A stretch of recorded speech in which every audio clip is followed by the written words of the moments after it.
بسم اللہ الرحمن الرحیم۔ میں نے جن و انس کو نہیں پیدا کیا مگر صرف اپنی عبادت کے لیے۔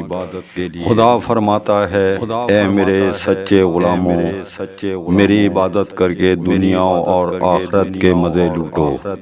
سب سے افضل اور اعلیٰ لوگ وہ ہیں جو خدا کی عبادت سے عشق کرتے ہیں اور اس کو گلے لگاتے ہیں، پھر جسم کے اعضاء سے خدا کی اطاعت کرتے ہیں اور خدا کی محبت کو دل میں جگہ دیتے ہیں۔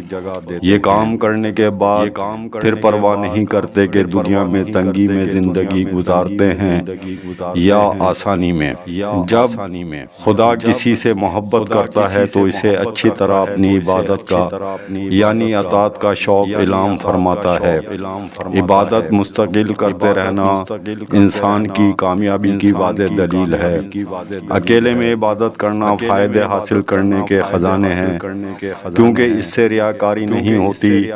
عبادت صرف اللہ کو خوش کرنے کے لیے ہوتی ہے۔